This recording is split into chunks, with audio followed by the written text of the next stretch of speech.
dia, diferente de qualquer outro, em que os heróis mais poderosos da Terra se uniram contra uma ameaça comum. Naquele dia, eles se tornaram os Vingadores. E aí, jagunçada, bem-vindos a mais uma edição do Avante Vingadores, o podcast mensal do Arte Final.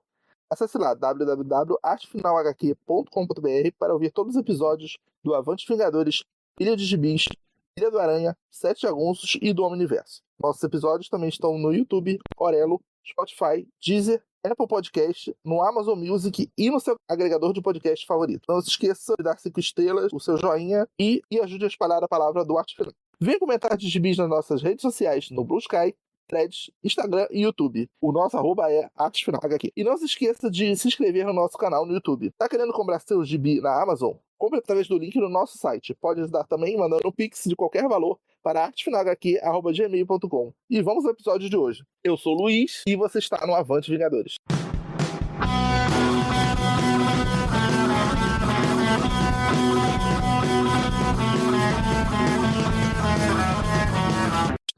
Avante, jagunçada! Estamos mais uma vez aqui, reunidos, assemblados, como disse um outro no Twitter outro dia. Mais um Avante Vingador, dessa vez chegando ao nosso ano e meio, né? A Avante Vingadores número 18. Se não erramos nada nas vitrines aí. E hoje aqui mais uma vez com o Luiz Cláudio. Olá! Atingimos agora a nossa maioridade, né? 18. E com o nosso representante do perigoso Jacintinho, Joel Moraes. Quando o Marquito ouve o nome desse bairro, ele treme. É o Madeipo de Maceió, né? É.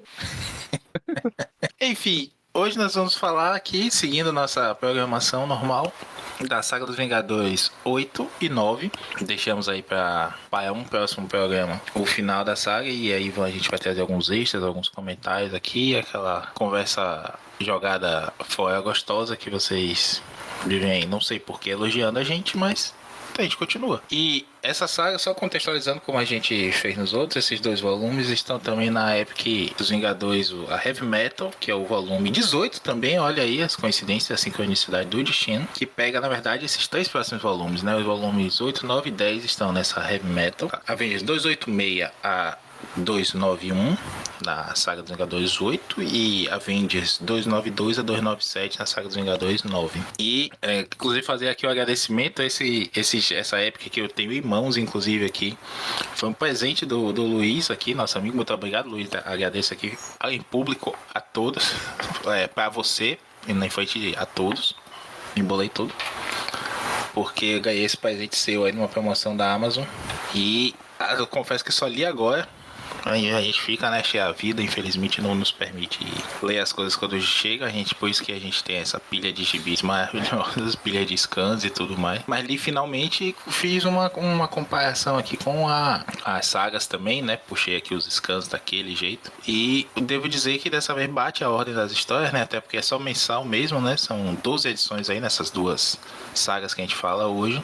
E vou adiantar aqui que eu concordo com o Luiz em relação a uma primeira edição bem fraquinha e uma segunda edição bem legal, não é isso, Luiz? Então, com a saída do Roger Stern como roteirista, eu acho que, assim, dá uma queda boa. Até porque, assim, eu não sei se é legal, pô, Vingadores enfrentando robôs gigantes, né? Máquinas sencientes e tal, sempre legal. Mas dá uma queda. Parece que eu tava lendo o quadrinho de 1970, que ele tava, não tinha recordatório, mas nos balões eles estavam dizendo o que eles estavam fazendo. Sabe assim, tudo bem, se fosse um balão de pensamento, mas é um balão como se ele estivesse falando sozinho. Aí eu falei, gente, sabe assim, dá um choque. Você tá lendo o que era escrito pelo Roger Stern e depois, agora o nosso Karate Kid aí, o Ralph Macchio, o colega aí, que tem o mesmo nome do rapaz aí, do ator.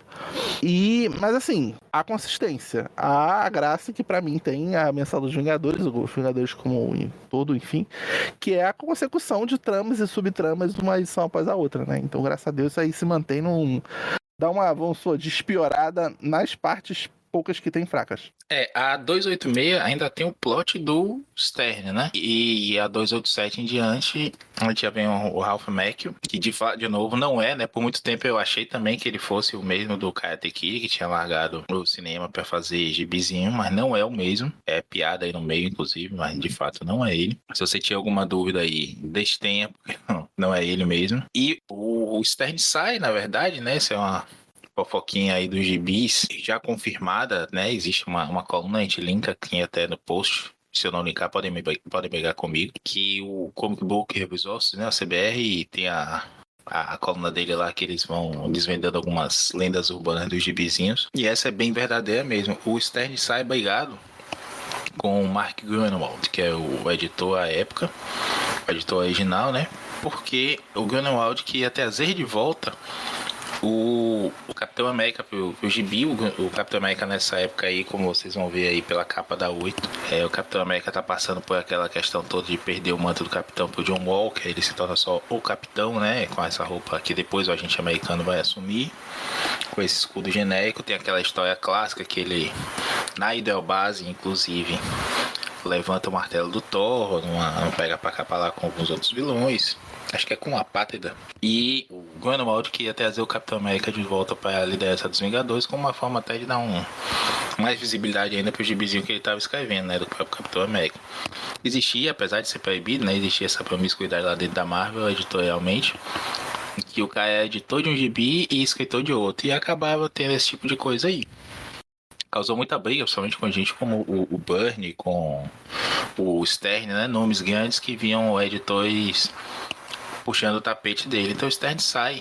E mais do que isso, né? O Stern foi o responsável pela criação.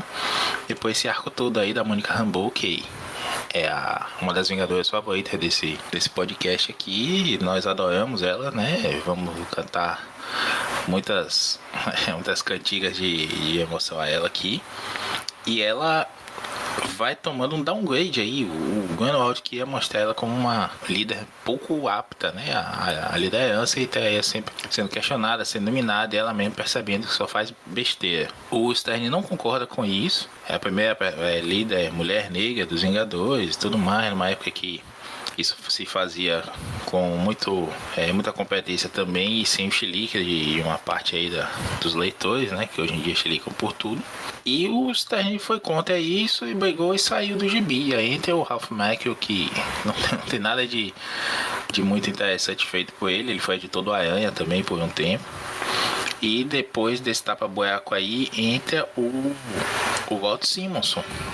Já nesse primeiro volume aí, na saga 8, o Simonson já começa a escrever, e é quando a coisa dá uma virada mais de grandiosidade, de desenvolvimento de personagem mesmo. E nesse primeiro arco aí, o Heavy Metal, concordo com você, Luiz. Tinha tudo pra ser bom, mas não é. Ou é, Joel? O que é que você acha? Não. É uma leitura rasa. O Ralph Macchio, ele não consegue nem manter o bom nível do Roger Stern, e também não consegue ter um estilo próprio que... Você poderia ter qualquer outro nome aí. Você poderia ter, vamos dizer assim, eu não estou comparando com estilos, mas se você tivesse colocado aí nos créditos Bill Mantlo, se tivesse colocado David Michelini, se tivesse colocado aí, vamos dizer, Steven Englehart, se você tivesse colocado qualquer outro escritor da época, operário, você acreditava que era. E o cara estava fazendo só para pagar a feira, porque não tem estilo. Simplesmente é o seguinte, não é um roteirista contando uma história, é alguém que está autorreferenciando quadrinhos, escrevendo o que ele costumava ler. Só está tentando colocar algumas coisas assim. Por exemplo, tem uma cena do nada, só para cumprir tabela. O relacionamento entre os personagens é só assim uma reprise, um repeteco do que o Stern vinha desenvolvendo, porque o Stern ele desenvolvia os personagens.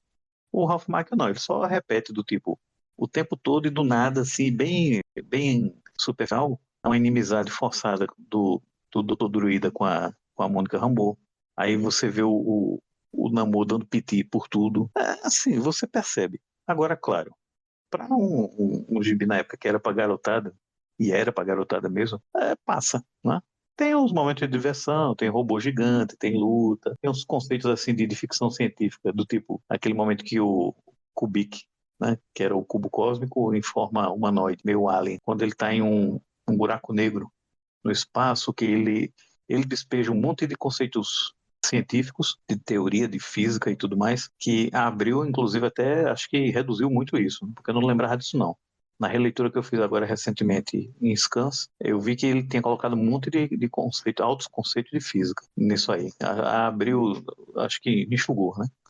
Mas não é que seja ruim, horrível, danoso, não é isso não. Mas é fraco, caldinho de peixe. Sabe o que me lembrou essa alegoria? Quando o celular tá ficando ruim, que você começa a ficar aparecer na tela a sombra dos ícones. Isso. Já tá quase.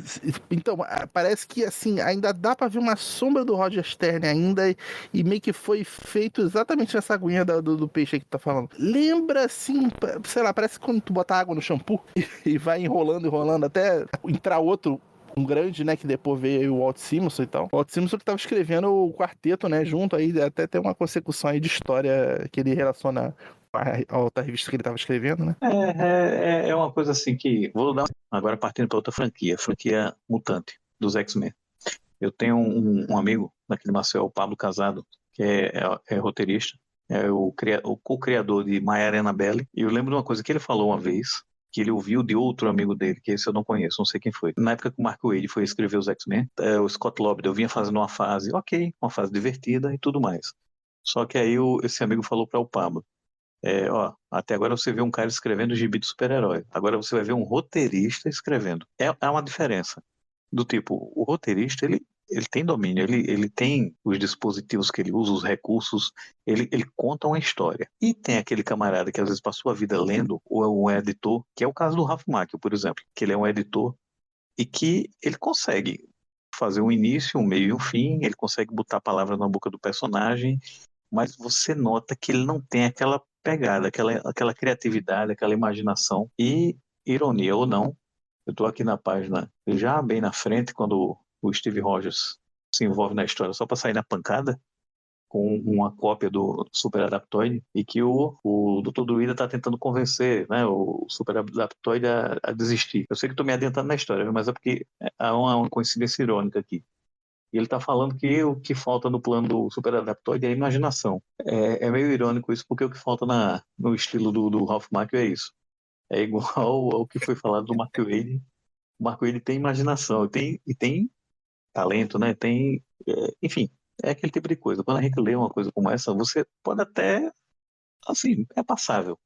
Mas o cara, ele não tá sabendo escrever propriamente. Não é um roteirista. É o caso do Ralph Macchio aí, nos Vingadores. Uma provocação pra vocês, que assim, há uma série de problemas numa chefia feminina anteriormente famosa, que é na Vespa é líder lá quando a mansão é destruída e tal.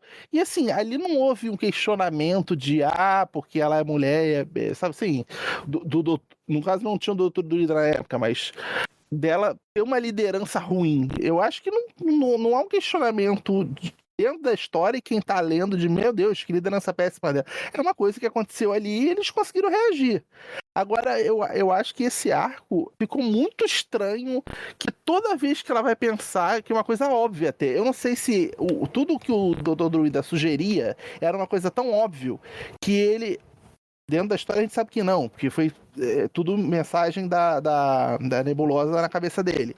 Mas, enfim, ele também, né? Porque ele tem um comportamento diferente quando ele tá naquele mundo dos sonhos, quando ele tá no mundo real, né?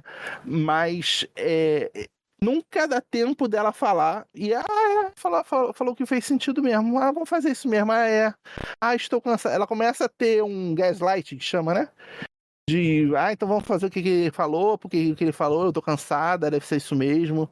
Eu acho que não ficou bem feito, entendeu? Como foi feito essa não liderança boa, tô fazendo aspas aqui, que houve na época da Vespa, né? As merdas que aconteceram. E assim, o que também acontece nesse momento aqui também não é culpa da liderança da Capitã Marvel, entendeu? Mas faz com que se pareça que é. Tanto que ela sai e aí passa a ser o Dr. Druida, o líder dos Vingadores, né? Coisa também que, assim, eu acho que, sei lá, do Shooter pra cá, que isso é muito importante, né? Porque, sei lá, na época do Roy Thomas, trocava de liderança, como trocava de roupa, e era missões, né? O líder agora é o Thor nessa história aqui, pronto. Isso passou a ter uma importância, assim, meu Deus, ele é o líder, ele é o cara do martelinho na reunião que fica batendo e decidindo as coisas. Não é tão antigo assim essa importância toda de liderança seguida, assim, né? Pelo menos que eu lembre, né? Nas histórias, como tá sendo nesse momento aqui, né? Na verdade, seja dita, né, essa coisa do martelinho é bem brega, viu? Mas falando sério, a verdade seja dita, eu acho que o Simonson que melhora um pouquinho isso, viu, Luiz? Porque com a entrada do Simonson que a gente tem esse retcon aí da King Nebulosa, né? A gente vai falar aí adiante, a gente já tá se antecipando. E explica que o druida meio tá sob esse domínio aí mental, né? E tá usando isso para minar a autoridade da Capitã Marvel. Eu acho que essa foi uma forma até do Simonson receber o mandate, né? Ó, tu vai escrever, mas ele também não quis ficar mal com o amigo, né? O Stern que tava escrevendo a personagem assim, xodózinho dele, né? Então ele diz assim, ó, tá bom, a gente tá fazendo isso com ela, mas é com um plano, uma arquitetação, não é incompetência dela, né? Tá se fazendo parecer que ela é incompetente por um plano bem arquitetado, perigosos jogos mentais, para que ela sofra isso, esse gaslight aí, como você bem disse. Mas aqui nesse começo fica muito canalha só, né, do Dr. Druida. Ao mesmo tempo passa um pano para ele aí, essa coisa dele ser enganado pela Nebulosa. Defende e protege aí a capacidade da Mônica, né? Eu acho que dá mesmo uma melhorada absurda, assim, de nível. A gente já vê, como vocês falaram aí, no comecinho, que tem essa ideia aí do plot ainda do Stern, você vê a concatenação dos personagens, né? O desenvolvimento dos plots de cada um, a criação da trama ali, né? Com o Super Adaptoide, a gente vai ver o armador primeiro. Esse armador aí é o mesmo que vai ser o Tecno, lá nos Thunderbolts do Kurt Busiek, né? Que tá sendo usado aí no comecinho da história pelo Super Adaptoide. E aí ele liga com outros personagens também. Ele liga com o Homem-Máquina, ele liga com o Tess, né? Que é um personagem, um vilão aí que eu fui conhecer no Atos de Vingança, né? O Total Eliminação do Super Soldado, que é esse outro ciborguezão aí. Que o Doutor Destino reativou ele, jogou em cima do Aranha, mas o Aranha tava com os poderes cósmicos e aí vence ele. E eu acho que quando acaba a ideia do Stern ali, né, na primeira edição, o Mark fica doido, ele puxa os verbetes que ele tem desses personagens aí e vai tentando misturar as ideias e encaixar uma na outra para pegar os leitores pela familiaridade com o material, né, com os personagens. Olha, quem tá voltando aqui é esse, é aquele, não sei o que. E não tem muito brilho mesmo, não, eu concordo, né? Esse plano aí de Super Adaptoide, de usar esses robôs todos inteligentes, né? Enganar o Homem-Máquina e demais para vencer os Vingadores e puxar aí o cubo cósmico, que também isso é uma forma de vida artificial, esse Kubic, não sei, para reproduzir, né, o poder dele, como é o poder do Super Adaptoide também. E ele acaba ali perdendo no papo pro Capitão América mais uma vez, né, o mandate aí do Greenwald de mostrar como o Capitão ele domina a situação mesmo. E o Capitão leva ele no papo, né, uma coisa bem de chegar e dizer, botar a mão na cabeça assim, te falta hoje, no caso te falta imaginação. E vencer. De fato, eu acho que é um arco bem, bem fraco, que vai diluindo mesmo aí as ideias, e a gente, quando acaba, como disse o Luiz, né, tem gente dizendo assim, eu vou te dar um soco, e aparece ele dando soco. Rápido, agora eu preciso me levantar e pegar aquilo ali que tá no canto do quadro. É bem assim. E isso é cansativo mesmo. Então, como você disse, né, Luiz? Passou uma semana para conseguir terminar esse volume 8. Exatamente. Enquanto eu li, sei lá, o volume 9 em meia hora. Agora, uma outra coisa que eu não vou considerar falha da Panini, porque eu acho que ela reproduz notas que tá no original, e não tendo no original. Mas se bem que tem notas no original que ela não bota, mas enfim, não sei o caso, porque eu não fui no original ver. Mas, por exemplo, poderia ter uma explicação, nem que fosse por nota, de onde veio a Marina, de onde veio esse vigilante 459 que tá no chão ali. Por exemplo, essa história ficaria bem melhor com o Ultron. Eu não sei se vocês concordam aí. Eu não sei onde estava o Ultron nessa época aí. Acho que o Ultron aparece em Guerras Secretas, né? Mas eu não sei se isso aqui é antes da Guerra Secreta. Acho que é, né? Mais ou menos nessa época aí, teve um arco na Vingadores da Costa Oeste. Eu não sei se foi antes ou depois, mas foi em Vingadores da Costa Oeste, em que aparece uma versão do Ultron livre da sociopatia dele, da psicopatia. É um Ultron bom, se eu não me engano. O Ultron 13, que é o que vai aparecer depois no Vingadores S.A., né? Eu não sei como traduziu aqui. Que ele acaba depois parece sacrificando para salvar o Hank Pym, alguma coisa assim, e o Ultron mal, que é o Ultron tradicional, reaparece. E agora eu não sei se foi antes disso, foi depois. Eu sei que a explicação que tem é de que, enquanto os Vingadores estão procurando outros robôs aí, para ver quais estão à disposição aí, né, desse exército sendo formado, desse grupo, aí é falado que os Vingadores da Costa Oeste estão investigando o Ultron. Mas, enfim, é uma daquelas saídas do tipo, não, ó, eles, quando se precisa de um dos Vingadores, um grupo de Vingadores ou do quarteto, e que não querem que ele apareça, diz, ó, ele tá fora, tá no espaço, tava em uma missão. Aí a mesma coisa foi do Ultron, não, ele tá sendo investigado. Pra ficar bem papel de parede mesmo. Ficou uma coisa bem... E outro, terminando aqui minhas notas, e tem uma aparição bem avulsa do Arraia, né? E várias coisas acontecem ali na hidrobase e ele aparece de vez em quando, sendo que ele é da hidrobase, é pra ele aparecer sempre. É pra ele, sei lá, já ser membro dos Vingadores desde o começo ali, né? Mas enfim. Mais do que a Marina, né? Pois é, né? Já se mete ali e depois considerada Vingadora, né? Mas assim, é bem. Não, assim, como plot, pra você ver. É uma coisa meio que religiosa, meio complexo de Deus ali, que tem o Thanos no Desafio Infinito. Pô, essa parte aqui que quando o Super Adaptoide começa a fazer réplicas invencíveis dele mesmo, né? Se multiplicar, parecendo o Ultron no filme dos Vingadores 2, né? Pô, isso aqui tu dá um cagaço do caralho, que tipo, meu Deus, poderia chamar que todos os super-heróis fazem uma parada tipo Desafio Infinito. Ah, não, é só... derrota aqui, vamos pra próxima e já é outra história. Quer dizer, é falta de vontade mesmo de fazer uma coisa grande, né? Ou não precisar também, né? Mas enfim. Falta de escritor, né? Só lembrando, Guerras Secretas foi bem antes aqui, Luiz. Tanto que a gente já comentou no último programa, né? Do que eu sou com Guerras Secretas 2, que é aquela aparição maluca do Beyonder. Que Guerra Secreta 2 é considerado por qualquer leitor que tenha 2 neurônios uma das piores sagas do universo Marvel aí dessa época. Hoje em dia não é difícil, né? Achar alguma coisa que não seja triste.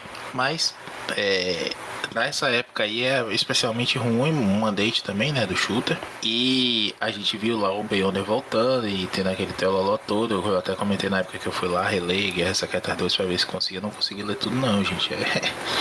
É difícil. O que tem Guerra Secretas 1 de divertido, é bobinho, é pastel de vento, mas é divertido, é legal de ler. Tu já tentou reler Atos de Vingança? É um arco aí que eu falei pra você, eu comprei um ônibus, vamos ler e gravar um episódio sobre isso. Só que vai que é uma porcaria também, não sei, não li ainda.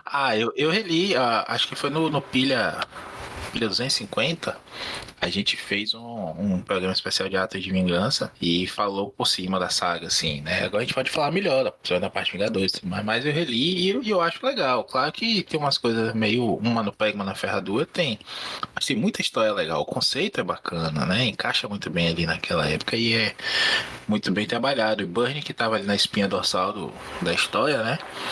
Por mais que tenha umas coisas bem bobas, mas o básico mesmo da história começa, se desenvolve e tem fim de uma forma bem interessante. Mas enfim, isso é assunto para outro programa, ainda vamos queimar a pauta não.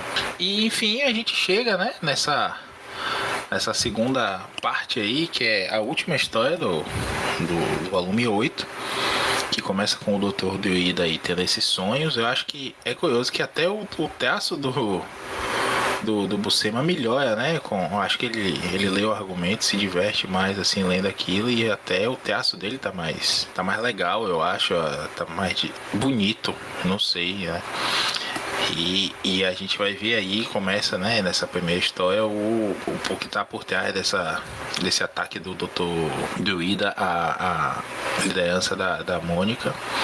A gente vê também uma mudança mais na personalidade da Mulher Hulk, né? Eu acho que a Mulher Hulk aí ela tá muito mais próxima da do Burnie, mais bem-humorada, mais escolada mesmo, né? Não sei se aí é a palavra certa. Uma personagem melhor até, ao mesmo tempo que o Cavaleiro Negro ele tá regredindo, né? Como personagem por conta da maldição aí, até ele virar um pedaço de metal humano ali mais pra frente. Mas tem alguns pontos aí pra destacar dessa história, né, Luiz? Aqui nessa última edição, a 291, né? Tem o começo de transformação da Marina, que eu sinceramente desconheço a personagem, não sei o que veio antes disso aqui. Eu acho que em um momento fala que ela tava no Tropa Alpha. Tropa Alpha, isso. Enfim, nunca li Tropa Alpha, então não tenho a menor ideia de onde ela veio, poderes e, enfim. Nem que ela tinha casado com o Namor, né? Ela depois aqui, dando spoiler, ela dá uma sumida também, mas não dá o destino dela aqui, né? O destino dela, não sei se é na Tropa Alpha, se é alguma revista do Namor, enfim. Rapaz, é uma personagem que ela é trágica desde o começo. Porque, assim, tenta imaginar, o John Byrne, quando criou a Marina, ele pegou o conceito do Superman em partes, só que é bem parecido com o que foi feito no Dragon Ball. Quando transformaram o Goku em meio que um imigrante, né? Alienígena de uma raça que queria dominar e conquistar a Terra. A história da Marina é o seguinte: ela é uma alien de uma raça anfíbia, em que ela vem para a Terra. Além dela, também caem na Terra várias naves do povo dela. Ela, quando ela é encontrada no Canadá, então ela recebe, né, um contato humano que acaba, digamos o seguinte, induzindo ela. Digamos, o que aconteceu com os Kents quando adotaram o Kal-El, né? Se tornou Clark Kent, que ensinaram a ele gentileza, humanidade e tal. Ela também recebeu esse apoio, né? Essa rede de apoio. Então ela foi humanizada, ok. Mas o objetivo dela, não consciente, o imperativo dela era servir como uma batedora de uma força invasora, de uma força predatória alienígena. E se eu não me engano, acho que o Maurício pode até me confirmar ou me corrigir se eu estiver errado. Aquele arco nos Vingadores do Busiek, o arco final, em que o Mestre do Mundo, que é um personagem criado pelo o Byrne, ele reaparece e ao redor da Terra tem como se fossem castelos, ou enfim, como se fossem equipamentos que estão ao redor do mundo, subterrâneos, eles vêm para a superfície, e isso era uma coisa que já tinha sido, vamos dizer assim, profetizada pelo John Byrne, quando ele criou a Marina e criou o Mestre do Mundo, que era um inimigo originalmente da Tropa Alpha. Porque ele era um ser humano normal que teve contato com as naves e tecnologias da raça da Marina que estariam enterradas. Eu não sei se só enterradas ou se estavam também dentro de grandes corpos de água, né, como lagos, lagoas, mares. E é uma quantidade de equipamento que conseguiria e conseguiu até dominar o mundo em parte nesse arco do Busiek. O que é que acontece com a Marina? Ela tem todo esse período de, vamos dizer assim, pseudo-humanidade, junto com a Tropa Alpha, depois junto com o Namor, aí com os Vingadores. O que acontece aí, nessa história do Walt Simonson, nos Vingadores, é o pior acontecendo com ela. A natureza dela, geneticamente codificada, o imperativo biológico dela, ele se manifesta. Ela vira o que a raça alien dela está destinada a ser. É uma coisa até que você encontra paralela também com o Warlock dos Novos Mutantes, né, e o Magus. Fazer parte de uma raça predatória, que o destino deles é se tornar predadores, mas que às vezes eles lutam contra isso. Tem um pouco de semelhança. Tem uns paralelos com Superman e Krypton e com os Tecnarcas, né? Dos Novos Mutantes. Mas é isso que acontece com ela. Aí nessa história, ela vai se tornar. É chamada até de Leviatã, não é isso? Nessa história, né? Ela é chamada de Leviatã, né? Não é porque ela assume uma forma gigantesca de monstro. Aparentemente ela é morta aí. E lá na frente, eu não sei onde é que aparece, mas eu sei que teve algumas histórias em que antes dela morrer, ela teria, é, no caso, ela teria liberado filhotes em forma de ovo, alguma coisa assim, que acho que até apareceram depois. Parece que é algo que faz até o Namor ele se afastar dos Vingadores, não sei. Mas enfim, basicamente é isso. Ela é uma personagem trágica. Eu só sei que hoje em dia ela tá de volta. Ela tá de volta na Marvel. Ela reapareceu, mas eu não me perguntem como, porque eu não sei. Mas é engraçado que ela come aqui o peixe do tanque aqui da festa que os jogadores estão e do nada começa o surto dela até virar um monstro, né? Isso. Isso. Acho que em algum momento é revelado que ela tava grávida, não tem uma parada dessa? Pronto, é isso mesmo, que são os ovos, né? É. Ela libera isso. Mas esses filhotes, eu acho que eles reaparecem num futuro mais à frente. Se eu não me engano, teve alguma história envolvendo isso, mas não lembro onde. E pra dar a misturada boa, a edição ainda termina com a aparição dos 3, 4 Kangs aí. Aí vai ser Isso. começada, né, pra se desenvolver no volume 9, que sempre que aparece o Kang dos Vingadores, que não dá, sei lá, 3 em 3 anos aparece o Kang na história do jogador. É uma confusão do barulho, né? Como diria o cara da Sessão da Tarde, né? A Marina eu lembro mais um pouquinho, porque há algum tempo eu tinha gravado com o pessoal lá dos escapistas 2 programas sobre o. Até o Paulo foi do Burn, né? Saiu aqui ônibus, não lembro se 1 ou 2 volumes. Na oportunidade, o Luiz resolveu fazer essa gravação, me chamou também. E como fã, confesso, do Burn, né? Não tive como recusar. E lá é revelado que ela é dessa raça Plodex, não sei. Isso, E, Plodex. e acho que até mencionado aqui no volume 9 falam disso, de Plodex. E aí ela engravida de fato, né? A explicativa que eu li até na época é que. E eu lembro de eu ter comentado isso lá naquele escapista, que eu li esse arco aqui da primeira vez em scan já, lá pelo aquele site de scans famoso. E eu achei assim, pô, do nada. Ela fica maluca do nada e aí vamos estragar a personagem, sabe? O arco é legal, beleza, eu acho que dá uma virada legal ali na história dos Vingadores, os conflitos e tudo mais, a gente vai falar já. Mas eu achava bacana a personagem ali, né? A namoradinha do Namor, dava uma segurada na ranhetice dele e tudo mais, mas ela de repente vê esse bichão sem muita explicação. Segundo o verbete, né? Segundo o que eu li também de outros leitores comentando, foi a gravidez, né, que disparou a transformação do DNA dela. E de fato, né, é meio alienígena, meio mutante, meio humano. 3 metades aí. E ela acaba se tornando esse bichão aí que os Vingadores vão perseguir adiante. Mas a Marina tem uma coisa curiosa na origem dela, que é uma coisa bem burniana, né? Ela sempre teve esse olho diferente, esse olho meio de peixe mesmo, essa pele diferente, as membranas entre os dedos e tudo mais. Só que o Burn explica que ela foi criada num pequeno vilarejo, num lugarejozinho lá no norte do Canadá e tudo mais, bem isolado e que ninguém ligava muito para as aberrações dela, porque é um lugar que tinha muito casamento incestuoso e por conta disso tinha muitas crianças deformadas, então ninguém presta atenção que a Marina tem o olho de peixe e a pele verde por isso. Ela é só mais um filho ali de incesto, né? De relação entre irmãos e pai e filho e o que quer que seja. Você viu a Providência, do Alan Moore? Não, misericórdia. Se o Burn foi assim, imagina o Moore. Não, porque agora me fez lembrar. Porque vamos dizer assim, é um conceito que era muito usado pelo H.P. Lovecraft, nas histórias de horror cósmico dele, algumas figuras assim que tinham muito a ver com híbridos do mar, com seres humanos, enfim, coisas bem aberrantes.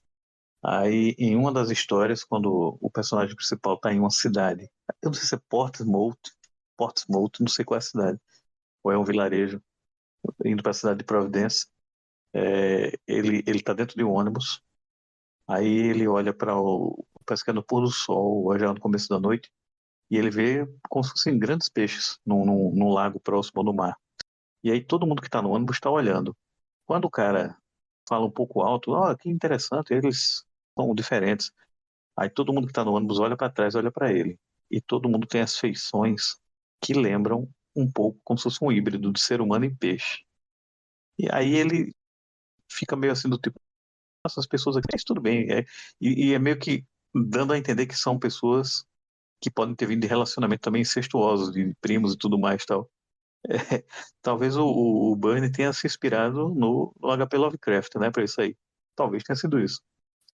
Não, eu adoro Burn, já falei algumas vezes aqui nesse podcast mesmo. Acho que pouquíssimos, talvez quase nenhum escritor, nenhum da atualidade saiba fazer os flashbacks dinâmicos como ele faz, né? Ele conta 20 anos de cronologia e apaga as arestas e equaliza tudo ali para uma cronologia razoável que ele quer usar em 2 páginas com aquelas cabecinhas falantes assim soltas, né? Narrando tudo ali e as imagens se desfilando pela página dupla. Mas o Burnie tem umas coisas externas, né? Não precisa nem falar de como ele desenha criança, mas a paixão dele por escrever casais em que a mulher é menor de idade, o homem é muito mais velho, né? Como os flashbacks dele do Reed com a Sue e outras coisas todas, né? Que a galera vive tentando cancelá-lo aí por isso. Não dá pra passar pano pra essas maluquices dele, não. E essa é uma delas, né? Mas recomendo a leitura, inclusive.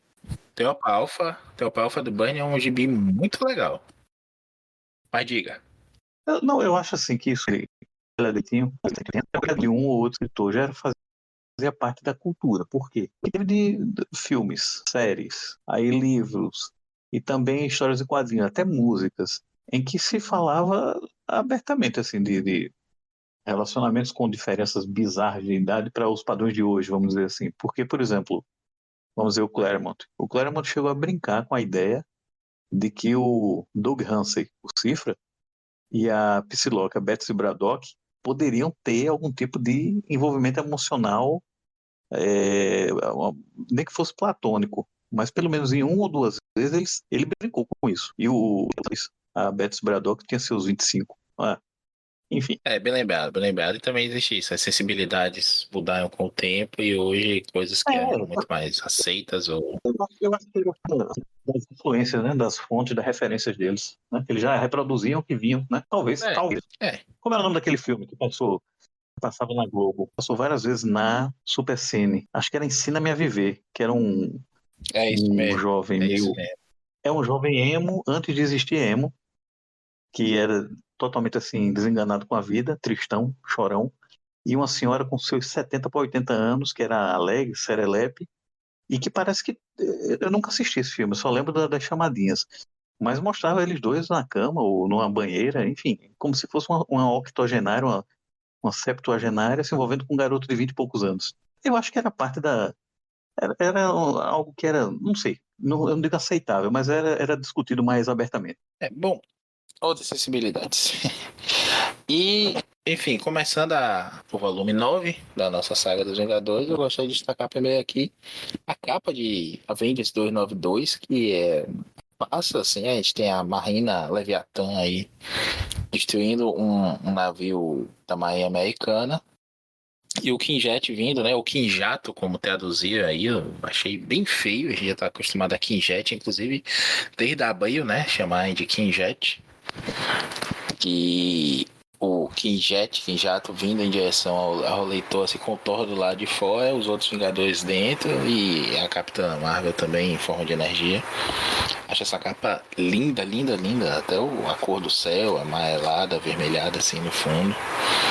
E aí o pau já come, né? O Thor e o Namor vão brigar. O Thor muito, muito mais racional que o Namor aí, como sempre, né? Pé aí, bicho, a gente sabe que é sua mulher ali e tudo mais, mas a gente tem que dar um jeito aqui. E aqui começa esse rastro de destruição da Marina. Sempre ela fazendo um ninho, né, debaixo do mar ali, pegando os barcos, né, as embarcações todas de grande porte, pequeno porte, e fazendo esse ninho embaixo do oceano. E os Vingadores indo atrás e sempre tomando cacete, o Namor tentando salvar vidas ali, né, passar um paninho pra ninguém e ficar mais puto ainda com a mulher dele. Ele vai tentando resolver isso aí e avisar, né? Bem mais pacífico, mas ele tem um histórico complicado, né? Todo mundo lembra que ele declarou guerra à humanidade, até mencionado isso aqui.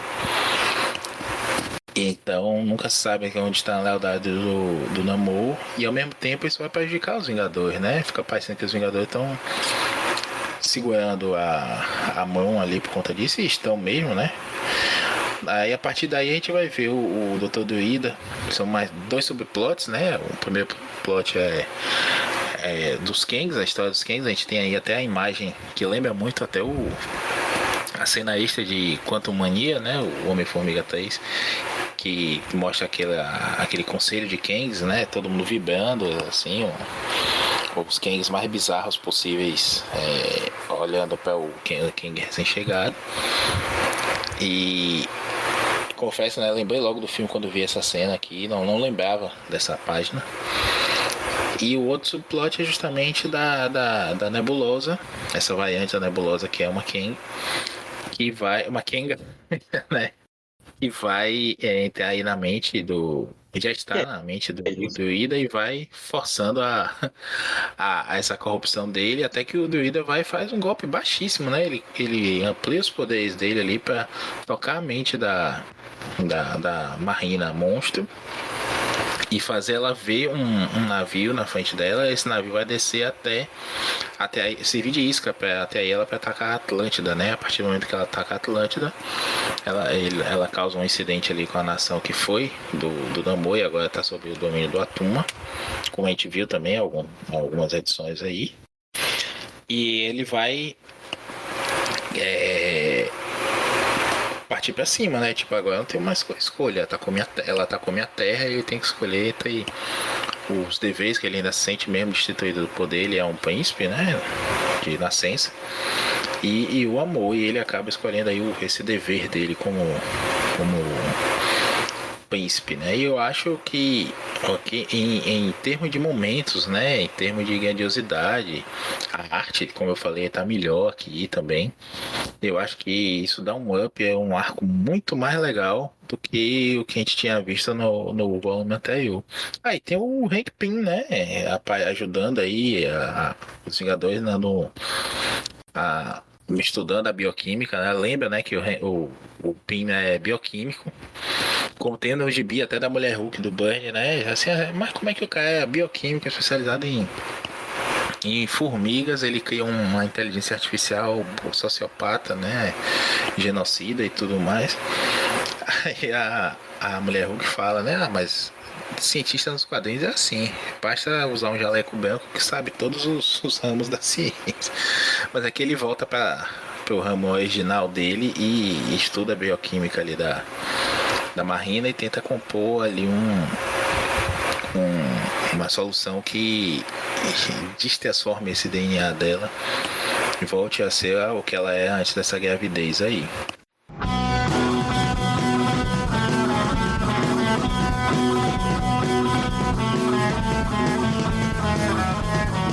Aí eu estava propondo aqui a gente tangenciar, mas mantendo em paralelo com o que está sendo falado. Vocês conhecem ou sabem a origem, a primeira aparição do Dr. Druida? Não faço ideia, confesso. Mas Rapaz, ele é juro pra vilão, não? vocês. Eu nunca fui. Olha, eu não fui procurar agora depois dessa gravação, não. Há alguns meses eu estava mexendo, brincando um pouquinho lá pelo Twitter. Eu fico olhando todo tipo de assunto aleatório no Twitter. Aí aparece, né, do nada. Apareceu falando aqui que a aparição do Dr. Druida, ela antecede até o Quarteto Fantástico. Aí eu fui procurar, né? É na Amazing Adventures 1, de 1961, junho de 1961. E tinha várias historinhas curtas, e uma delas era Eu sou o Dr. Drum, D-R-O-O-M. Não é Doom e nem é Strange, Dr. Drum. Aí tem um personagem que ele tem uma pintura nos olhos assim meio bizarra, um bigodinho no cantinho da boca, careca, e que é o seguinte, ele é um cara rico, aliado, que ele ouve falar sobre um reino assim místico no topo do Himalaia e parte para lá. Aí ele quer conhecer os poderes de lá, quando chega lá ele encontra desafios místicos, ele vai passando por alguns testes, encontra criaturas fantásticas, tal. Ao final ele encontra um sábio que está para morrer e que passa para ele poderes e obrigações para ele se tornar um protetor místico do mundo. Vocês já ouviram essa história em algum outro lugar, né? É, o próprio Doutor Estranho, né, do Dítico. Pronto. Exatamente. E o nome Junto desse com o Punho de cidadão Ferro, né? Defensor místico. É. Também parece um pouco. pois é. Aí, bicho, eu fui olhar e digo, rapaz, aí O nome dele, deixa eu ver aqui, Anthony. Deixa eu ver se ele fala o nome dele aqui. Mas eu acredito que é Anthony também, mas é diferente, é um nome diferente. Acho que é quando ele conta aqui com o mestre sábio. Mas enfim, eu sei que ele passa, né? Eu sei que ele é um doutor, ele é um médico. Mesma coisa. E aí, Doctor. Ah, pronto, aqui, isso mesmo. O nome dele é Anthony Drum. Então, lá na frente, quando ele é reaproveitado no universo Marvel e tudo mais, aí mudam para Anthony Druid, né? Que aí vira Doutor Druida.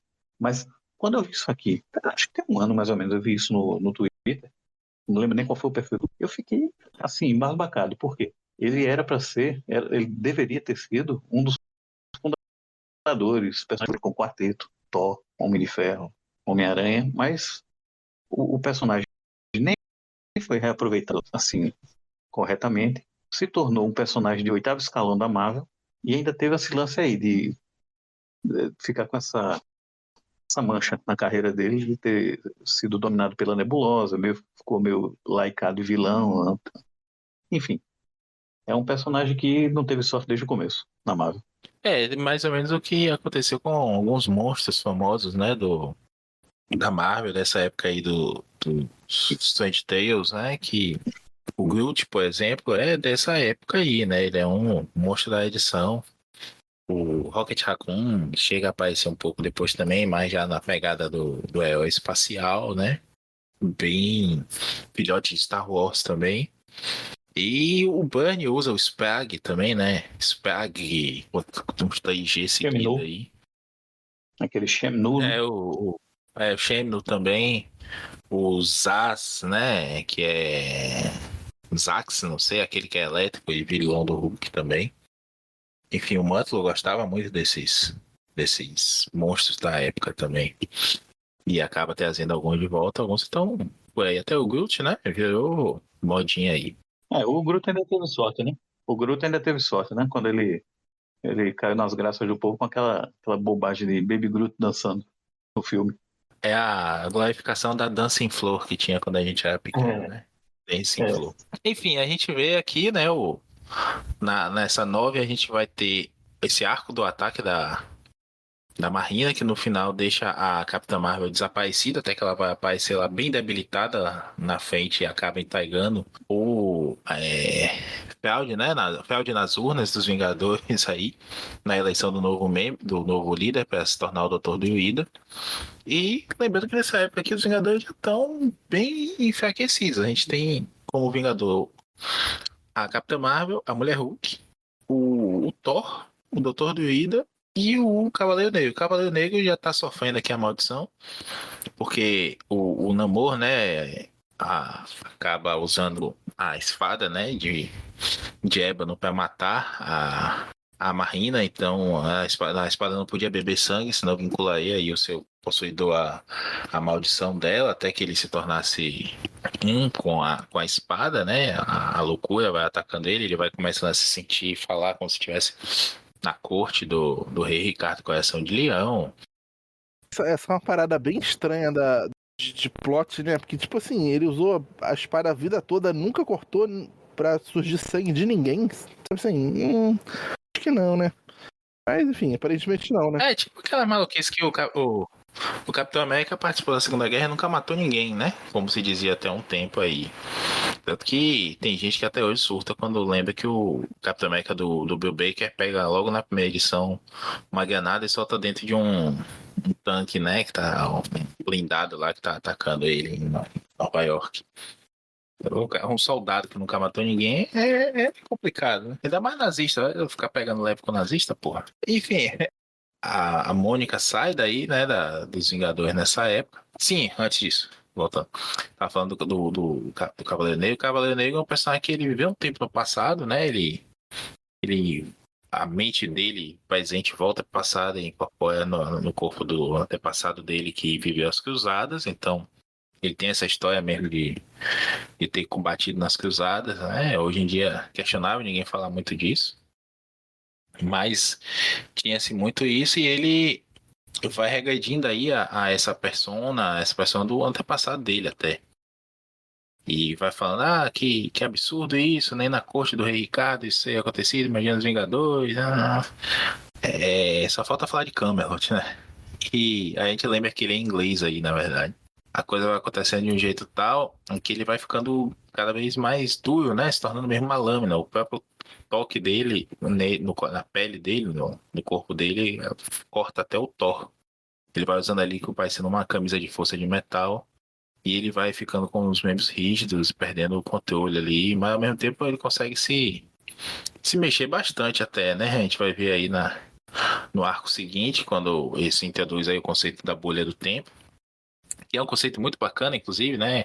O Simonson também não agradou muito o Grunewald, não fica muito tempo, ele já sai logo depois disso aqui e não consegue terminar o conceito dele da bolha do tempo. O Simonson vai aqui para o Quarteto Fantástico, onde ele escreve e desenha, né? E a gente tem ali o novo Quarteto Fantástico, ele fez aquele arcozinho com o Arthur Adams desenhando. A gente tem uma fase muito boa dele no Quarteto Fantástico, mas até a gente comentava depois em um outro programa.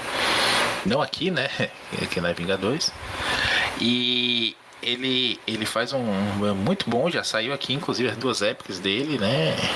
No Brasil, eu tenho uma importada só, um dia eu consigo a outra. E ele lá vai terminar essa história da bolha do tempo de uma forma muito legal, né? Ele assume com o quarteto, mas como ele tem alguns plots ali que tem Vingadores na história, a gente vai ver aí a profecia, né? Que é feita de que são os Vingadores que conseguem furar a bolha do tempo. E o Thor está presente, então ele pega emprestado o Thor e o Homem de Ferro já com aquela armadura do pezão, né? E coloca lá no arco com o Quarteto Fantástico, com aquele Tainó temporal lá, né? O Rosebud 2. Enfim, eu acho que vocês leram. Era pra estar essa continuação, né? Merecia aí.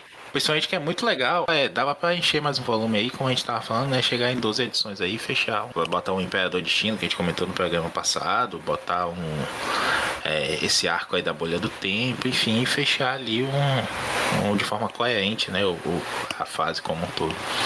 Mas paciência, a Panini sendo a Panini, né, pai? E a gente tem a ideia é a seguinte, né? A Nebulosa, ela se torna essa Kang porque ela tem essa noção da bolha do tempo. A bolha do tempo é uma bolha que engloba 25 anos e que ninguém pode entrar, sair, viajar no tempo, ou seja, aquele pedaço de tempo ali está protegido, né, de incursões e de mudanças. E ali está sendo gestada uma arma feita por um celestial, e que é a arma suprema do Omniverso. Olha, não um podcast lá dos nossos amigos, mas sim da pluralidade de multiversos. Olha o tamanho da coisa. E aquele conselho de Kings que é isso. E ela passa uma perna neles, né? Ela dorme com uns, ela rouba a tecnologia de outros, ela seduz, ela engana. E pega a tecnologia de todos eles para ir até a dos Vingadores e fazer parte disso, né? Ela chega a ser declarada uma Vingadora pela manipulação mental dela lá com o druida. Só que 3 Kangs conseguem seguir o Quinjet para furar a bolha do tempo lá e impedir ela. E aí é uma presepada de paradoxos temporais que acontece a cada quadro, que sinceramente eu não li isso informativo, confesso. A bolha do tempo eu já peguei a parte do Quarteto Fantástico, só depois eu fui ler isso aqui. Mas relendo agora, eu tive dificuldade também, tive que dar umas voltas assim pra entender o conceito direito. Se vocês também tiveram isso, ou eu que li com muito sono? Acho até que eu passo a curtir só. Porque você não entende uma história que tem um Kangs. Você apenas cavalga o caos, né? Junto com os Vingadores.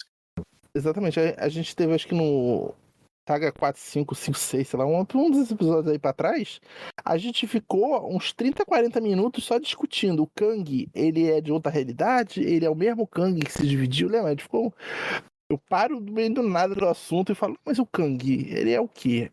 São variações do mesmo Kang, do mesmo universo que vira outro, cada um é de um universo diferente, mas é o mesmo Kang, não é um desvio do original, é um original de cada universo. Enfim, a gente ficou ali tergiversando. Esse é o tipo de coisa que pode ser resolvido por uma pessoa. Vitor Azambuja. Vitor Azambuja, ele é o Alexandre o Grande dos quadrinhos. Ele corta o nó gordo.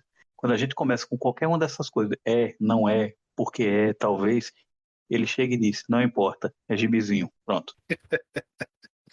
A explicação definitiva, né? É ou não é, Maurício? É É. verdade. Ele chega assim e diz, cara, não, comigo, Joel, só quem esquenta com isso é você. Deixa pra lá, ninguém nem se liga nisso. Não, assim, eu tava no outro dia pensando que o universo Marvel é talvez a maior, não tô dizendo maior importância, mas sim, talvez em tamanho, a maior obra de ficção científica que existe, né? Porque todas as revistas se relacionam entre si, a retcons o tempo todo, e né, tudo é considerado uma coisa só. É a maior coisa de ficção científica que existe. Então, realmente, não tem como manter uma coesão nem macro, né? Nem micro, né? Vai se contradizer o tempo todo, né?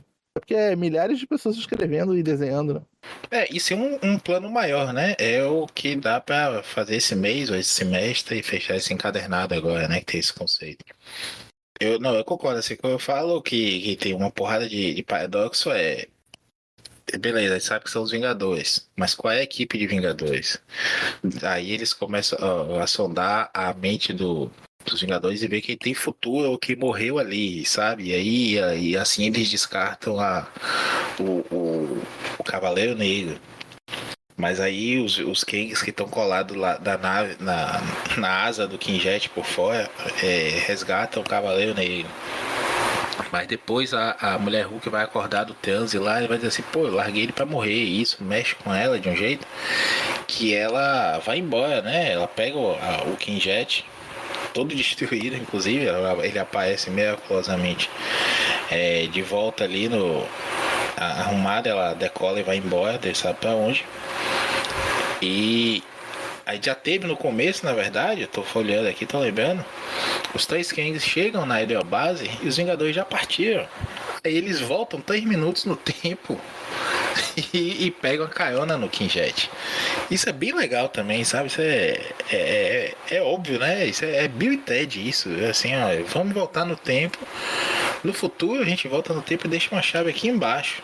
Aí ele, quando levanta o tapete, a chave lá embaixo, que não tinha um segundo atrás. Mas como eles tiveram a ideia de no futuro, quando eu resolvesse tudo, voltar no tempo e botar a chave ali, eles fazem isso e a chave já está lá. Isso é muito viagem no tempo mesmo. E aí o Thor fica fora de controle, daqui a pouco a Mulher Hulk fica fora de controle, aí tem um quebra-pau dentro da cabine do Quinjet. E eles veem várias versões do Quinjet tentando furar a bolha, coisa parecendo um espermatozoide querendo entrar no óvulo. Mas aí eles não conseguem, e aí na última hora eles conseguem voltar. E aí fica o mistério do que seria a bolha do tempo, né? E acaba a história, acaba os Vingadores, né? Porque o Thor tem que voltar para Asgard, o Thor nessa época está sendo escrito pelo Simonson, né? Esse conceito aí do Cavaleiro Negro, esse plot dele vai ser resolvido lá, o Odin vai dar uma forcinha para ele aí também. É a mitologia arturiana com mitologia nórdica na Marvel misturado para dar fim nesse plot. E a Mulher Hulk, como eu falei, vai embora. O Doutor Druida some também, né? Lá no fluxo do tempo, né? Centrado da bolha do tempo, junto com a Nebulosa. Então só fica o Jarvis, que acabou de voltar, né? De contar o tapa-olho dele, depois de tudo que ele sofreu aí no cerco à mansão. E. Momento de outra volta, né? Ele com as mãos assim. E aí? E agora? Olhando pro lado. Olha pro lado, pro outro, não tem ninguém. Quem vai pagar o meu salário? Ligar pro Patreon Tony pra assinar a rescisão dele, né? Tiraram o coitado da licença saúde que ele tava, botam pra trabalhar e quem vai pagar o salário do cara agora? No popular, o Jarvis estava de benefício. Voltou do benefício e a empresa faliu. E ninguém pagou pra ele. Voltando um pouquinho na história, eu sei que vocês estão bem adiantados aí, mas eu tava olhando aqui, na parte que a Marina, né, o Leviatã, morre, é mostrado aqui os ovos, né, que estão rachando. As criaturas que saem de dentro parecem mais o Pantera Negra, isso é bizarro. Aí, na sequência, assim, eu sei que vai... Sério, não faz muito sentido, mas eu comecei a rir aqui. As criaturas que saem dentro dos ovos, filhotes da marina, do Leviatã, parecem com Pantera Negra, de certa forma. Aí embaixo, alguém pergunta, mas quem é o pai? Será que é por isso que o Namor lá na frente inundou Wakanda, teve aquela briga toda com o Pantera? E ficou estranho, viu, isso aí. Levando 30 anos para frente, Namoro peixe-boi. rapaz, o Pantera, enfim, vamos em frente. Eu queria fazer uma comentário aqui sobre a parte que duas situações sobre o Dr. Druida. Quando ele é enfeitiçado ali pela nebulosa, que não é bem a nebulosa, não sei se chega a nomear ela a loura lá da outra dimensão, a Laconan lá dela, que ela tá controlando ele. Parece que ele tá com outra personalidade, meio que parece que não é ele. Porque assim, essa parte eu vou cortar, mas eu não consigo mais sonhar desde que eu vi a origem do Nolan, porque, tipo assim, quando eu percebo que é muito doido onde eu tô, isso é um sonho, o sonho é cair, o sonho que nem no filme. Então, não consigo sonhar sonhos muito elaborados desde então. Ele ali não tá percebendo, não. Essa porra aqui não tá acontecendo, não. Ele meio que se deixa levar e vai. E quando acorda, ele ainda tá meio que sob o efeito, tipo assim, da droga, do sonho que ele teve. Meio que distingue do que ele tava vivendo no sonho, mas meio que como se ele não tivesse vivido o sonho. Eu tô achando, eu acho estranho essa meio que duas personalidades que ele tem, entendeu? Ah, mas, Não veja, tem uma comunicação boa na parte que ele tá sonhando com a parte que ele tá acordado com ele mesmo, entendeu? eu vejo assim, tá? Não é só um sonho. Ele tá sendo reprogramado ali, enquanto o sonho meio que distrai a mente mais alerta, sabe? Porque ela disse que ela tá usando uma máquina lá pra penetrar no sonho dele e tudo mais. Então ela não dá só o play e faz ele assistir, né? Ela vai condicionando ele ali, né? Vai dando um gostinho de poder pra ele, o gosto de ser adorado, de ser seguido, de ser um líder ali. Então isso ele vai, quando ele desperta, ele quer isso também. Fica o gostinho pra ele, né? No inconsciente. E aí ele vai agindo de acordo com ela, até que ela vai virando a chave, vai aparecendo pra ele como uma visagem, né? Como diz o povo aqui. E vai quase se entregando ali, né? Tem um momento que ela aparece com a roupa de Kang mesmo e tudo mais.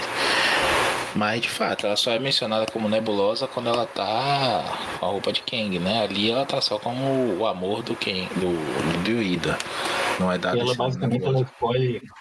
ela escolhe um visual assim meio Carla Pérez, meio Ellen Roche, né?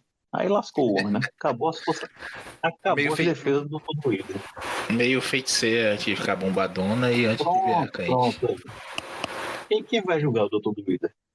É, né? Como dizia o filósofo Piton, que teve como discípulo nada mais nada menos do que Karl Marx, tudo na vida depende do quanto você quer comer alguém.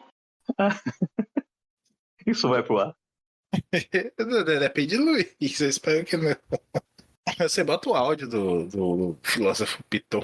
Enfim, em que parte nós estamos então? A Capitã Marvel, coitada, tá parecendo assim. A Capitã Marvel, pelo amor, ela foi desidratada, né? Ela tá parecendo uma uva passa. Não, ela já passou por coisa pior na mansão ali, né? Que ela foi até pra uma outra dimensão. Assim, ela é energia, ela não se dissolve, ela se recompõe, mas aqui ela foi enfraquecida. É, Simplesmente porque tem que se enfraquecer, porque não querem mais ela na história. Eu acho que assim, eu realmente assim, tem umas coisas que, enfim, eu não vou tangenciar não. Eu ia falar de outra coisa aqui, de X-Men novamente, mas enfim, tem algumas coisas que eram feitas na época, que você lendo em retrospecto, parece que o autor queria fazer uma coisa bem maior ali, mas ficou bem aparentemente rasa. Se você olhar direitinho, quando é que ela some? É quando ela usa toda a energia dela contra o Leviatã. Só que ao mesmo tempo, o Thor está invocando um raio místico gigantesco. Os dois atingem o Leviatã ao mesmo tempo. Eu realmente eu nunca vi falar se isso foi explicado dessa forma, mas é como se poderia ter sido usado isso. Eu acho que se fosse um período mais assim mais tranquilo para os roteiristas, eles teriam elaborado mais. de que ela teria ficado nessa situação pela mistura das energias, a dela e a do raio místico do Thor. Poderia ter sido É, isso, né, que tenha causado, mas poder, não foi, não poder foi usado. mais ciência dela, né? Com poder mais magia dele. Se você voltar na página e olhar o painel, é isso que acontece. Os dois raios se cruzam e se misturam, o dela e o do Thor. Mas enfim, Daí é uma coisa até caça-fantasma, né? Não pode cruzar os feixes. peixe de próton. E aí nós temos aqui as maquinações, né, da nebulosa com os Kangs e com o druida. Assim, eu acho legal que desse período aqui ela tinha uma relevância boa, até mesmo chegando ali chegando na Desafio Infinito, a nebulosa tinha toda uma coisa do tipo, caramba, neta do Thanos, tal, ó, tal. Depois disso, ela diluiu totalmente e virou arroz de festa. Com o que fizeram com ela no cinema, pior ainda. Porque, sinceramente, a personagem, assim, ela virou uma vítima de trauma. Ela, na verdade, pelo cinema, né? Ela, além de ser uma ciborgue, ela é uma vítima de trauma agora, que gostaria muito de ter tido carinho paterno. Eu não sei não. Acabaram, mataram a personagem. E era um personagem, assim, aparentemente unidimensional, mas era um personagem que funcionava bem. Ela queria herdar, né? Ela queria seguir o legado do Thanos. Ela era neta, né? Originalmente era neta, né? Não era filha, não, era neta, né? Quando Neta, surgiu. Pois é. neta. E que depois isso foi desmentido, né? O Jim Starlin dizendo que ela não, o Thanos não teria filhos e que ela seria uma fraude, alguma coisa assim. Acho que até no Desafio Infinito mesmo. Então, mas se eu não me engano, essa nebulosa não é uma nebulosa que aparece em algumas edições antes. Que também não é a mesma que provoca o Supernova aparecer logo depois, na 303, 304, se eu não me engano. São nebulosas diferentes. Isso fica muito Até estranho porque, mesmo. até porque, até porque essa não é a nebulosa, essa aí é a Ravonna. Essa aí é a Ravonna. Não, é a nebulosa. É a nebulosa. É a nebulosa se passando pela Não, Ravonna. essa aí é a Ravonna. Não, é o contrário. Não, mas veja, é muito estranho ela escolher, né? Que diz que cada Kang escolhe lá o seu nome e tudo mais, e o outro escolhe Fred, em homenagem ao Fred Flintstone, essa é foda também. Maravilha. É o Simonson, né? O E Simonson tem um sensozinho de é, humor massa. ele adora esse humor mesmo. Mas é isso que eu não entendo, assim, a história vai pegar lá no comecinho, vai pegar uma briga entre os Kangs daquela outra história do Conselho dos Kang lá de Saga dos Vingadores 4, se não me engano. Logo depois daquilo ali é como se a Nebulosa aparecesse ali então e roubasse a tecnologia de um dos Kangs, é isso? Porque eu também confesso que eu fiquei muito confuso nessa parte aí. Olha, eu fui só lendo, mas assim, quando eu li o verbete dela, Ravonna Renslayer, lá no Wiki, que fala que ela é a Ravonna do 2009, que ela é a Ravonna do Vingadores 23, aí eu não entendi nada, porque aí ficou... Enfim, tem a tradução automática também, né? A Ravonna, originalmente, ela era mais uma dama em perigo, né? Foi criada no, nos primeiros acho que 2 anos dos Vingadores, para explicar a motivação do Kang. Era uma vida, ela acabou sendo ferida e ficou conservada num êxtase temporal, para não morrer. Mas era o grande amor da vida dele, era a figura trágica. É tipo quase como a mulher do Senhor Frio, do Batman, né? Que fica assim, ele devota a vida dele a ela, mesmo ela estando ali entre a vida e a morte, esperando um dia poder tirar ela do coma. Tem isso. Só que ela reaparece, né, nessas histórias do Stern, e no caso ela se apaixona pelo Immortus, não é isso? No final da história do Stern, quando surge essa dinastia Kang, né? Porque ela diz que ele é a versão, digamos assim, sem maldades do Kang, né? Porque ela tinha se apaixonado originalmente. E que o Immortus seria o destino dele, se tornar pacifista tal. É alguma coisa nesse sentido. Essa que aparece agora, nessas histórias, é a Nebulosa. Você pode ver que lá na frente, Luiz, ela começa até a aparecer quando ela finalmente ela se mostra para quem é que ela está controlando a mente dos Vingadores, através do druida, ela começa a aparecer com a pele azul. Eu tô falando que tá no Wikipédia É. da Eu acho Marvel. que misturaram, eu acho que misturaram as ideias, entende? Porque é a Nebulosa. Tanto é que em alguns painéis ela até fala, nos balões de pensamento, ela diz calma, nebula, né? Que é nebulosa. Do tipo, calma, tentando acalmar a si próprio. Até porque aquela. O verbete é o que vale hoje. Então, por exemplo, essa Ravonna seria a mesma. A Ravonna original, vamos dizer assim, que ele chama Prime. E é a mesma daquele Kang, só sobrou eu para conquistar. Seria, também Isso. ela é tratada como se fosse a Ravonna original. Né, dessa minissérie. Tipo, é a mesma, entendeu? Isso. Eu posso Agora entrar sim. aqui para ver quais que estão considerados aqui como sendo a Ravonna mesmo, Isso. entendeu? Deixa eu só entrar. Aqui Mas, diz que é a Terra 6311. Essa que aparece nessa história. essa personagem que está controlando o Dr. Druida é a Nebula, é a Nebulosa. Essa é. Agora tem momentos em que ela Então, se disfarça de Kang, né? Ela parece uma Kang feminina. ó, aqui tá falando que Ravonna Renslayer, Terra Isso. 6311. A Ravonna Uhum. de Vingadores 23, 24, 69, 71, Giant Size 2, que é aquela que no final a amante vai casar com o fantasma lá da árvore do espadachim. É a mesma também de Vingadores 269, 291, aí já é desse arco, 291 a 297. E vai ser a mesma de Quarteto Fantástico 337 a 341.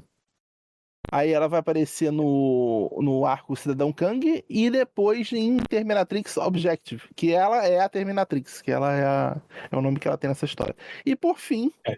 ela aparece em Vingadores Eternamente 9 e esse Kang só sobrou eu para conquistar 1, 4 e 5. Seria a Ok. mesma Ravonna Renslayer. Tanto é que se você pegar a história, eu estou lendo a versão em inglês, né? Futures Imperfect, Futuros Imperfeitos. Página 1, página 2. Na página 2 você já vê, os Vingadores estão sob o controle mental dela. E o Thor mesmo se refere a ela. Senhora Nebulosa. Mistress Nebula. Não, mas isso é o que ela fala que é, entendeu?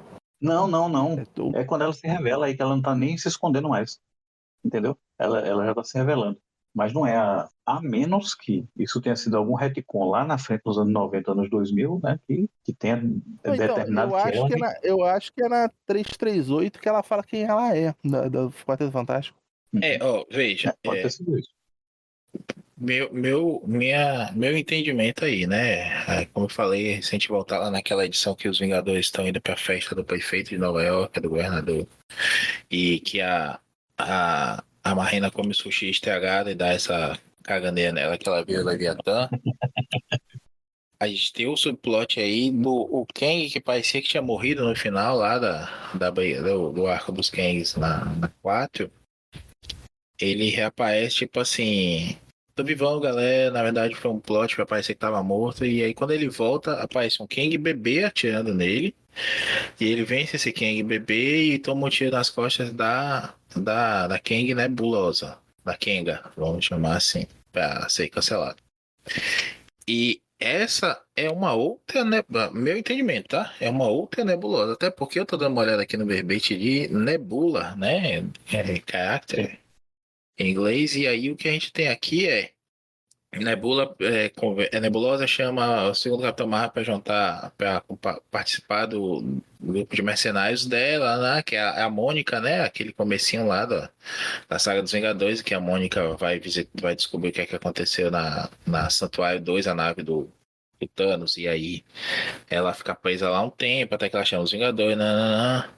E aí termina aqui. Porém, o Senhor do Fogo descobre que Nebulosa massacrou os Xandarianos e em um momento, Nebulosa usa a sua frota espacial para atacar a Armada Espacial Skrull e os Vingadores. Beleza, a gente viu isso lá atrás, né? No comecinho da saga dos Vingadores. Nessa linha do Então, tempo não é aqui mesmo. da... Não é Calma. mesmo. É isso. Nessa linha do tempo aqui que a gente tá vendo, que eu tô vendo aqui nesse verbete, diz Nebula então elabora um esquema para ganhar poder absoluto usando o cientista Dr. Harker, o compressor atômico Dr. Harker, para liberar vastas quantidades de energia, tá lá. Isso aqui já é mais na frente, a gente não vai ver publicado em saga. É quando o Burnie volta para os Vingadores e o Homem-Aranha participa desse arco. O primeiro arco completo dos Vingadores que eu li foi esse aqui, que é desenhado pelo péssimo Paul Ryan. mas é uma história que tem os blinks assim no universo, né? Que é quando o Burnie já tava brincando com essa coisa de fazer página branca e tudo mais. E essa energia que a nebulosa tá captando aí é que faz esse universo ter esses espasmos aí. Então, assim, essa é uma outra nebulosa. Ah, não é a mesma nebulosa que começou lá a saga dos Vingadores com aquele plot, com aquele registrador rigeliano, aquele bichinho verde e amarelo que fica registrando tudo que ela faz, tudo mais, que vai aparecer lá na frente. Não é registrador não, né? O rigeliano é outra coisa. É o rigelianozinho, cabeça de ovo. Essa é uma outra nebulosa, diferente dessa nebulosa aí, que é uma outra nebulosa, né? Ou pelo menos usa o nome nebulosa por alguma coincidência aí do destino, que vai se tornar a Ravonna também. Mas a nebulosa 616, ela nunca foi Kang, nem nunca se passou por Kang. Ela some aí. Não é isso, Luiz? Não, então, não quero ter ou não razão de nada, eu só tô falando que eu li aqui, porque eu não reli pra trás, entendeu? Infelizmente. Não, e a gente tá aumentando a conversa porque já viu nos outros programas aí que a galera ouve e gosta da gente falando essas monte de maluquice mesmo. Porque assim, se eu tivesse tido tempo, eu tinha lido tudo isso pra trás e tinha lido a do Quarteto Fantástico pra esse episódio, entendeu? Que aí dava um contexto maior. Agora assim, no verbete, se eu puder ler aqui, só são 3 parágrafos. Eu posso ler rapidinho aqui. Se corto ou não, mas só pra dar uma... Até que a conversa não tá tão comprida, esse podcast aqui não tá com 3 horas. Posso ler aqui rapidinho, só esses 3 parágrafos? Que é o que consta no verbete Ravonna, Universo 6311. Ravonna Hesley, aí conta a história dela, porque se essa aqui é a mesma Ravonna original, eu vou estar contando Vingadores 23 aqui, mas enfim, Ravonna Hesley era a filha do rei Carelius, governante do século 40, de um rei da Terra do século 40. O reino, o último bastião de civilização não conquistado por Kang naquele período. Kang os poupou porque estava apaixonado por ela e seu fogo. Aqui tá seu fogo, né? O que tá falando. Ela recusou seu amor porque ele era um plebeu e não da realeza, jurou conquistar seu coração eventualmente, Kang, enfim. Até o momento que os Vingadores se juntam para enfrentar um tal de Baltak, e aí ele se volta contra o Kang, enfim. Aí Ravonna se joga no caminho da explosão, salvando o Kang, e ela que, tipo, teoricamente morre, né? Tô fazendo aspas aqui, revelando o seu amor a Kang no último suspiro. Depois que Kang foi divergido em 2 contrapartes diferentes, após batalha com Thor, aí aqui eu não sei que história é essa aqui, Vingadores de 2009, o Prime Kang original foi para o Limbo, procurando uma maneira de reviver Ravonna. Com a tecnologia do Limbo, Kang arrancou Ravonna da linha do tempo antes que ela fosse morta por Baltag. Em vez de salvar a verdadeira Ravonna, o Prime Kang criou uma realidade divergente onde Kang foi morto em vez dela. Depois que o Prime Kang a salvou, esta versão de Ravonna apareceu no Limbo e ficou com ele como sua princesa. Outra versão divergente de Kang, criada após essa batalha da 269, preservou o corpo de Ravonna em estase a um suspiro de sua morte. Quando o Grão-Mestre desafiou para um jogo, ele prometeu a Kang, e isso aí vai ser um retcon que vai ser depois dessa saga que a gente tá lendo, entendeu? Vai ser em Vingadores Anual 21. Quando o Grão-Mestre desafiou para um jogo, ele prometeu a Kang o poder sobre a vida ou a morte, e dando-lhe assim a chance de reviver Ravonna. No entanto, o furioso Kang escolheu o poder da morte para matar os Vingadores. Esse esquema falhou, no entanto, pois Kang não levou em consideração a presença do Cavaleiro Negro, que não era um Vingador naquela época. Ravonna foi mais tarde revivida pelo Grão-Mestre, que lhe mostrou as escolhas que Kang havia feito. Ravonna ficou amargurada com o fracasso de Kang em salvá-la e jurou se vingar dele. Isso é em Vingadores Anual 21, que é o Cidadão Kang, entendeu? Que é o arco que vem depois disso aqui, em 91, que não saiu no Brasil. Uma duplicada foi deixada para trás na cápsula de estase de Ravonna, deixando Kang sem saber de seu renascimento. Então, assim, a que está em estase é uma duplicata. Essa Ravonna nebulosa, que seria original, a primeira Ravonna de todas que apareceu em toda a história, é sempre a mesma, e é essa que está se vingando desse Kang que tentou salvar ela de novo e não conseguiu. Aí a Vingadores Anual 21 é de 28 de julho de 92, de Mark Greenwell, que era esse arco de anuais aí. Então, assim, isso vai ser um retcon que vai ser feito depois, entendeu? Só acabei o texto. E aí, Joel? Eu acho. Isso daí deve ter sido tudo, então, retcon dos anos 90, anos 2000, porque assim, pela ordem que eu li, eu tô falando pela ordem que eu li mesmo, quando eu li que saía aqui no Brasil pela Editora Abril. o que foi mostrado dela. E o que eu li depois, em Scan, já nos anos 2000, era a mesma nebulosa da história do Santuário 2, que foi logo no comecinho da fase do Stern. Aquela mesma nebulosa, ela some, né, ao final daquele arco. Que eu acho que é até o arco que tem a ver com aquele encontro do quarteto. Não, ali é Skrulls, né? Ali são os Skrulls. Mas, enfim, eu sei que ela some. Depois ela reaparece nessas histórias aí do Simonson. Eu acredito, eu entendi como sendo a mesma. Só que ela tinha, na busca de poder dela, encontrado com os Kangs, aquela coisa toda tal, a bolha do tempo, tudo isso. Foi como eu tinha entendido. E para mim é a mesma que apareceu depois na história do Byrne com o Paul Ryan. Eu acho que é a mesma. Eu tenho entendido como sendo a mesma.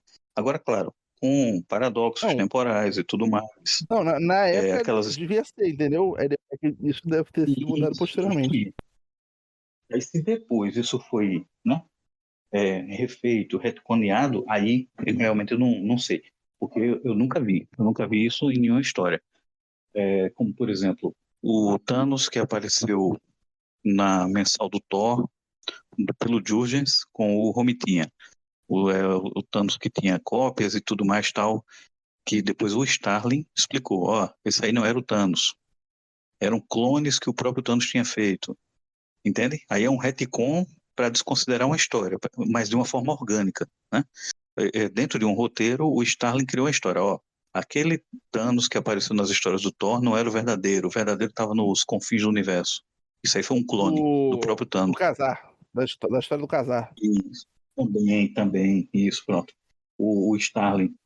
Eu, na época do filme do Guerra Infinita, eu li todas as revistas do que apareceu Thanos. Todas em scan ou física.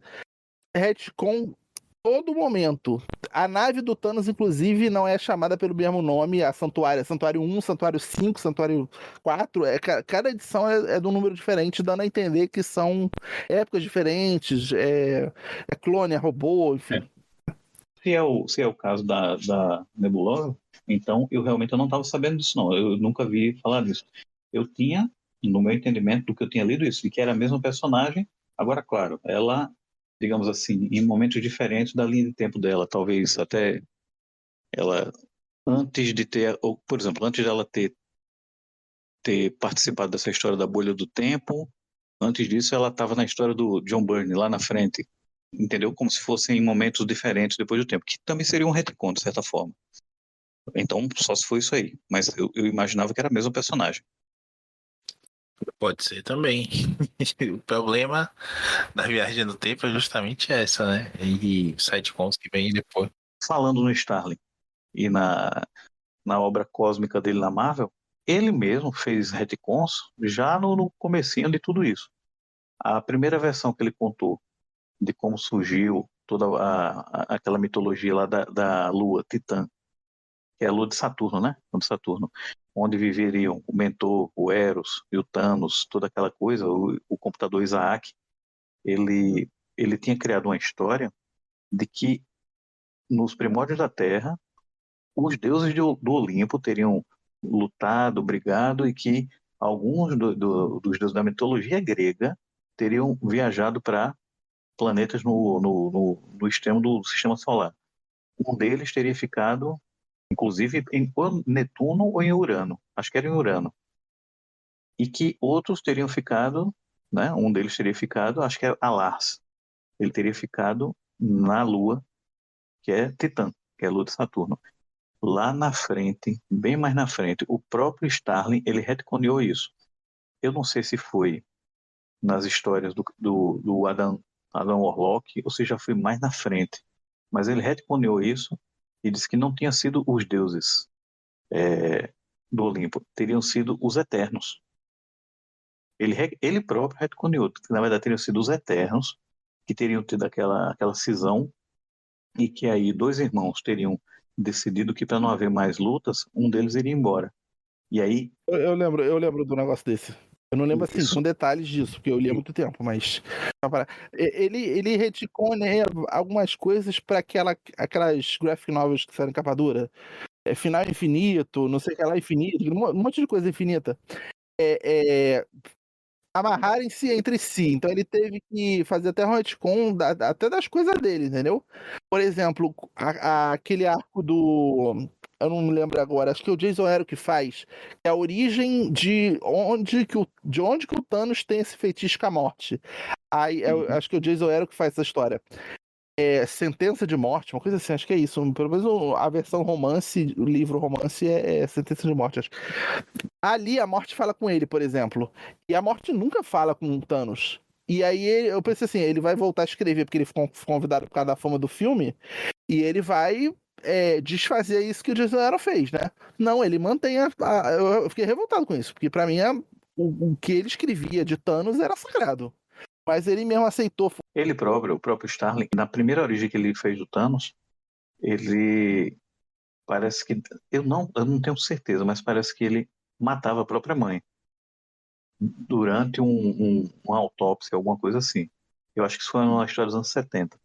Mas parece que nos anos 80 ou 90, ele recriou a história do Thanos, dizendo que, na verdade, o Thanos teria aniquilado o grande parte da população da Lua de Titã com mísseis, que ele passou um século ou dois no espaço, quando voltou, ele atacou e para tentar destruir, né, se vingar, mas que quem teria morrido era a mãe dele, acho que é Sui San, o nome dela, e que ele até lamentava isso, porque ela teria sido gentil com ele, era a única pessoa com quem ele ainda tinha um pouco de empatia, e ele lamentava que ele não matou o mentor e o Eros, mas acabou matando a mãe nesse ataque. Então o próprio Stalin também ele retconeava isso.